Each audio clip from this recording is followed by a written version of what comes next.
What's up guys? Thanks for joining my video today. We're going to be covering the biggest pros and cons, in my opinion, after living in southern Maine for over 20 years. So if you're thinking about relocating here, moving here, or just kind of curious what the heck Mainers do in their free time, this video will help you stay prepared for when you visit Maine to save you time and have the best experience possible. So let's go.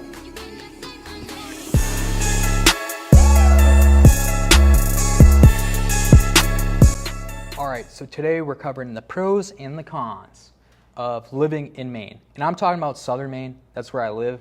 I've actually never really been way north Maine. I think the furthest north I've been is Bangor, which is like the center of Maine. So I can't talk about northern Maine. I'm sure there's a bunch of beautiful trees and parks and stuff, but we're talking about southern Maine. I live in York, so like the York County area, Cumberland County, that kind of area. So if you like that, stay tuned. If you don't, get out of here. No. The first pro we're going to cover is it's just beautiful. It's a beautiful area. If you like the outdoors, you're going to love it here. We got sandy, clean beaches. You can walk, run, bike, do whatever you want, lay out, tan. You can climb on stuff, build sand castles. You get the idea. Just a beautiful spot. Then you have lighthouses. So in Maine, we have lighthouses scattered all along the coast of Maine. You can make a road trip out of it if you'd like. Go up the coast, check out all the lighthouses. In the wintertime too, they actually put Christmas lights on the one in York, on the Noble Lighthouse, which is amazing. Check it out, great time. Then if you like to boat, we got York Harbor. We got a couple town docks with just beautiful, beautiful boats, kayak launches. You got a Wiggly bridge in there. You can walk over, it does wiggle, and leads you down to some trails. You can walk along the coastline and just hang out. And if you do have a boat, there's obviously boat launches too. You can take your boat from York, go about, whatever, how many miles, 10 miles up the coast, stop into Perkins Cove, a Gunkwood area, dock your boat, get out, walk around, walk across the bridge, enjoy yourself, maybe have some lunch, grab a lobster roll, and hang out. Then you can drive 10 minutes down the road to Kittery Foreside, Maine, where there's a bunch of little mom and pop restaurants that are amazing. Some of the best cocktails, food that you'll have. So I'll just leave it at that, and you guys can kind of explore that a little further. Usually, this sounds great, right? What's the catch? Well, the catch, our first con, is a lot of people come to check it out. I actually wasn't really aware of the number of the people that came here until I did some research for this video. It's 37 million people. 37 million people. Oh my God, I had no idea it was that. I knew it was a lot. 37 million people a year come check out Maine. That's just awesome. So if you're coming, just plan on hitting some traffic. If you're coming Friday or leaving Sunday, there's always traffic during those times. Some locals, pro tip, you go the back roads, get used to it a little bit. If you're going out to eat, make a reservation if you can, or just go a little earlier or a little later than the normal, 6:30, 7 o'clock time frame for dinner. It does support our local businesses, so I'm not complaining at all. Guys, please, I have something to tell you before we move on to my favorite pro of living in southern Maine. It's going to be a little charity ask. I'm going to ask you to like the video, please.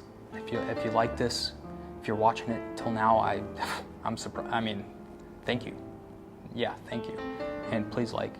All right, we'll get to my favorite pro right now, which is the culinary scene. I don't know how, it amazes me.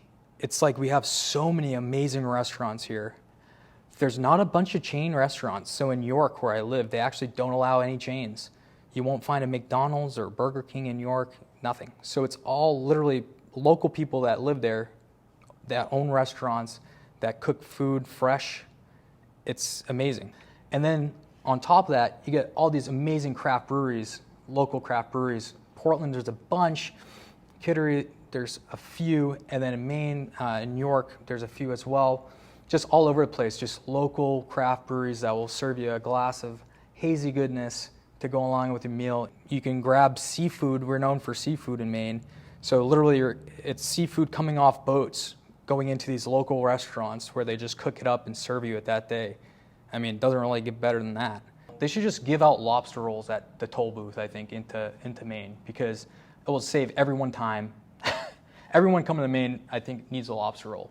You got lobster rolls, and I kept saying lobster rolls when I was filming this, so, you know, I thought I had to show you guys what it looks like, because it's hard to tell from the cameras and stuff sometimes, so I figured I had to go get one. All right, I took one for the team, guys.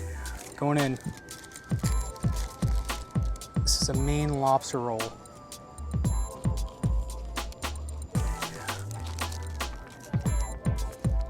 Oh my God.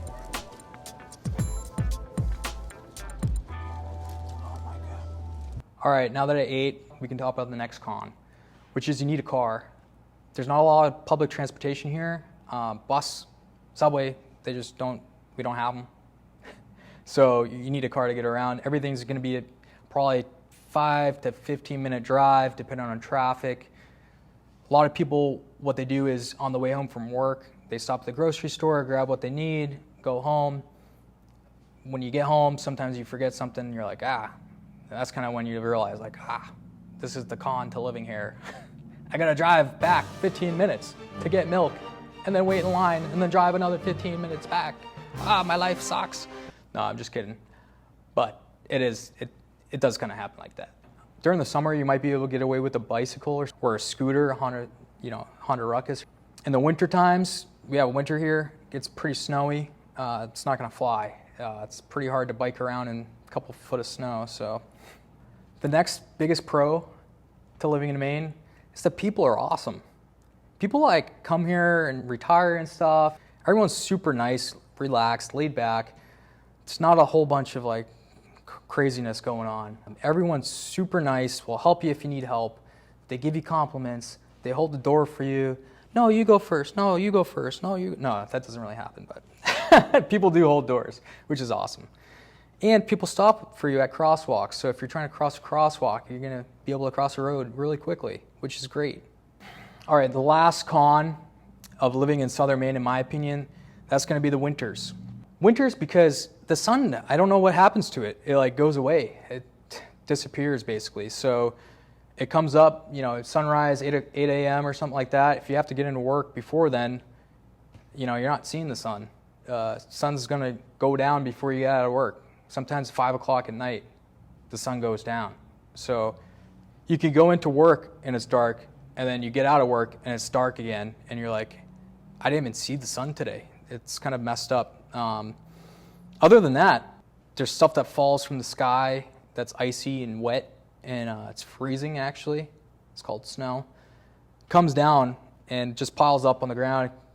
You get snowstorms 2 feet, 3 feet, 4 feet, doesn't really matter, I guess. You got freezing air too, so it can be freezing out, literally.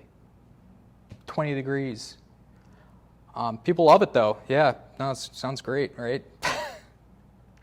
No, to be honest, you can snowboard, ski, hang out, whatever you want to do. It's not as bad as it sounds. But I do enjoy it. I'm still here. I like the seasons. All right, we went through all the pros and cons. Appreciate you guys sticking with me. If you liked the video, make sure to actually officially like the video. And next week, we're going to be doing a video on the cost of living. What's it cost to live here? Brad, you showed us what it looks like. We like it. It's a beautiful spot, but do I have to empty my whole entire wallet to live there?